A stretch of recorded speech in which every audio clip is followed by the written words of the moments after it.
Oui, oui, je comprends bien votre demande. Et quel est votre budget, monsieur le client? Pourquoi vous devez éviter de poser cette question?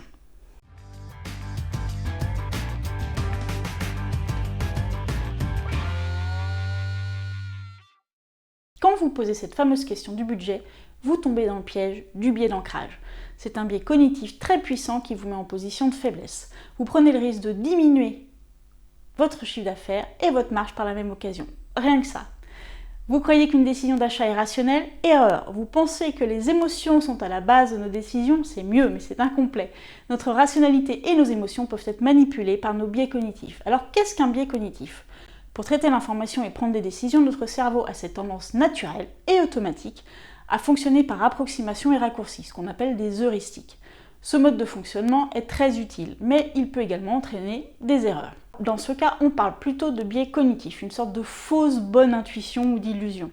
Un biais cognitif est un mécanisme inconscient qui fausse notre jugement et nous empêche de prendre une décision rationnelle. Les biais cognitifs sont présents dans de nombreuses situations. Près de 200 biais cognitifs ont été répertoriés dans un codex.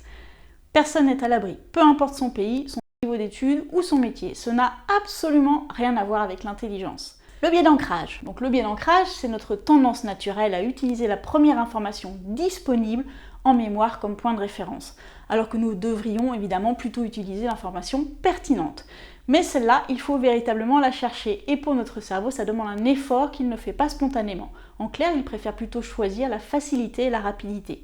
Bref, une fois l'information disponible en tête, notre cerveau a ensuite beaucoup de difficultés à accepter de prendre en considération de nouvelles données.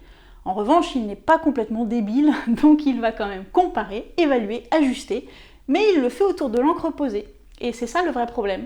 C'est le principe archi connu des soldes par exemple. Le prix de départ sert d'encre et notre cerveau se focalise sur le gain par rapport à cet encre et pas sur le est-ce que j'en ai vraiment besoin, est-ce que j'en ai les moyens, est-ce que c'est pas finalement très cher. Ce biais d'ancrage est très puissant avec les chiffres et il a été étudié à de multiples occasions depuis les années 70. Alors d'abord avec Daniel Kahneman et Amos Tversky, les références en matière de biais cognitifs, avec une expérience qui consistait à faire évaluer le nombre de pays de l'ONU après avoir lancé une roulette.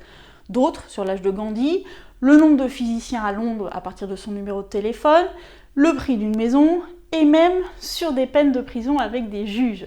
Alors cette dernière expérience, elle est particulièrement étonnante. 3 chercheurs allemands, alors je vais pas dire leur nom parce que j'ai fait espagnol moi en deuxième langue, ont réalisé leur expérience au début des années 2000.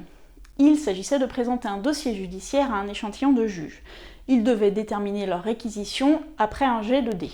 Le jeu était truqué évidemment, de façon à retourner les seules valeurs de 3 et 9. Résultat, les magistrats qui avaient tiré le 3 ont donné en moyenne une peine de 5,28 mois, alors que ceux qui avaient tiré le 9 ont eu une moyenne de 7,81 mois. Ça fait peur, non? Potentiellement 2 mois de prison en plus à cause de ce fameux biais d'ancrage. Alors toutes ces expériences ont montré 3 points importants. N'importe quel chiffre peut nous ancrer, même quand le chiffre est en dehors du sujet. Plus le chiffre est précis, plus ça marche. Et enfin, tout le monde est sujet au biais d'ancrage. Les 3 risques majeurs que vous prenez si vous demandez le budget. 1. Le plus souvent, l'acheteur minimise son budget réel. 2. Quand l'acheteur ne sait pas, il invente. Et puis surtout, 3. Le risque est surtout de s'éloigner du besoin du client, de rester dans l'air de l'encre qu'il aura posé, de rester focalisé sur le prix. Et là, vous prenez un méchant risque d'être à côté de la plaque. Alors vous restez sceptique, sachez que moi aussi je l'étais. Alors je fais tester régulièrement le biais d'ancrage en formation à mes participants. Et je confirme, ça marche. Et je dois avouer en fait que je suis toujours surprise du résultat, mais là pour le coup je suis pas toute seule. Will Smith s'en sert lui aussi dans un film de diversion pour une arnaque. Il parie avec le futur arnaqué qu'il peut deviner le joueur que ce dernier va choisir sur le terrain de football américain et donner le numéro de son maillot. La victime choisit le 55 et Will Smith gagne son pari. Et les millions qui vont avec. Puis il explique à sa complice comment il a fait. Mais comment t'as su quel jour il prendrait? On lui a soufflé. À l'oreille, toute la journée. Dès qu'il a quitté son hôtel, on a commencé à le conditionner en programmant son inconscient. Il a vu le nombre 55 toute la journée. Dans l'ascenseur. Dans le hall. Même le pins sur la veste du portier. En plus, on a chargé le trajet entre son hôtel et le stade. Il regarde par la fenêtre, il y a des stimuli partout. Lui ne les voit pas. Mais son cerveau aussi. Impossible d'y échapper. Il voit même Farhad. Laisse-moi passer, connasse de rhino! Putain, j'emmerde les rhinos! J'emmerde les rhinos! Il y a des suggestions partout, par le nombre des fleurs dans un vase, jusqu'au tatouage au bas du dos de la pute qu'on lui a envoyé hier soir. C'est génial. Oui, et c'est pas seulement ce qu'il voit, c'est aussi ce qu'il entend. En mandarin, 5 se dit woo. Il y a 124 fois woo dans Sympathy for the Devil. Maintenant, il n'en a pas conscience. Mais il imprime tout. Alors quand il prend les jumelles, qu'il scrute le terrain, qu'il voit un visage familier avec le numéro 55 sur le maillot, une petite voix venue de son inconscient lui souffle « celui-là ».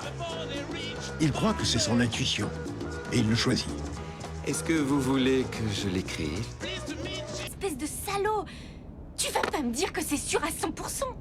Une question de probabilité. Farhad a estimé ça à 59%, mais c'est mieux qu'à Vegas, déjà.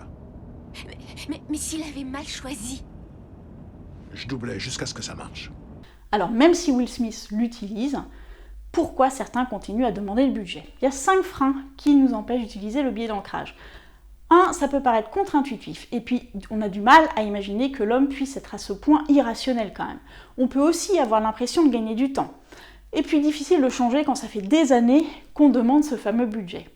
En réalité, lorsque nous demandons le budget d'un prospect, c'est parce que nous avons peur d'être à côté de la plaque.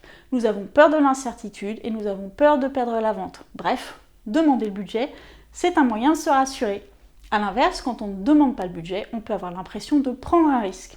5 points de vigilance pour bien utiliser le biais d'ancrage. Ne me faites pas un truc avec des gros sabots ou à la truelle. Comme de nombreux biais, il fonctionne sur nos zones d'incertitude. Or, selon votre marché ou la situation de votre client, l'ancrage peut être déjà là, bien sûr. Par exemple, un client qui achète tous les jours sa baguette à 86 centimes et connaît son prix, parce que je me suis rendu compte que je connaissais pas le prix de ma baguette en préparant cette vidéo. Autre exemple, un acheteur immobilier qui a déjà négocié son prêt à la banque. Préparez votre propre ancrage afin de limiter l'influence de votre interlocuteur si jamais celui-ci annonce son prix de sa propre initiative. Et puis vous devez connaître votre marché et vos clients pour viser juste, bien sûr, c'est-à-dire être attentif à votre préparation, votre découverte, plutôt que de vous focaliser sur le prix. En cas de doute, vous pouvez aussi proposer plusieurs options. 3 formules, standard, classique, premium. Spontanément, l'ancrage va généralement se faire sur l'offre du milieu pour l'accepter ou la rejeter, et dans ce cas, se diriger vers l'offre au-dessus ou en dessous. Et vous augmentez vous augmentez la chance que le choix se fasse entre vous et vous.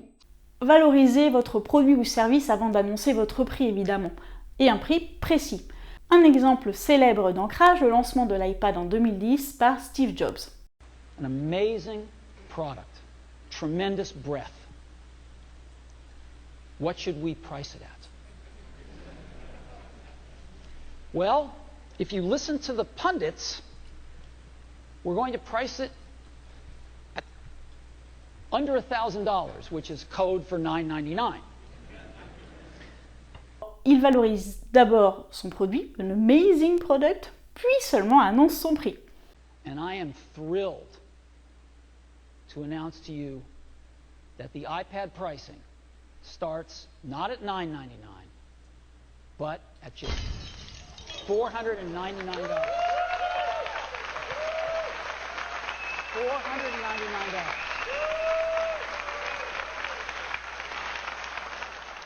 Conclusion. Ne me croyez pas sur parole, surtout testez. J'ai plusieurs clients qui ont osé et ça marche. Osez annoncer votre prix en premier, je rappelle, sous réserve que vous ayez bien cerné le besoin et la situation de votre prospect et que vous connaissiez votre marché. Et pour finir, si votre acheteur n'a pas vraiment de prix en tête, ce n'est surtout pas une raison pour proposer n'importe quoi. Restez éthique.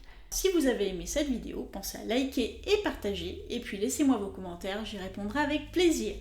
Et puis bien sûr, je vous invite à vous abonner pour découvrir mes prochaines vidéos. En attendant, je vous dis à bientôt sur la chaîne de Capirus pour une vision humaine et positive de la vente.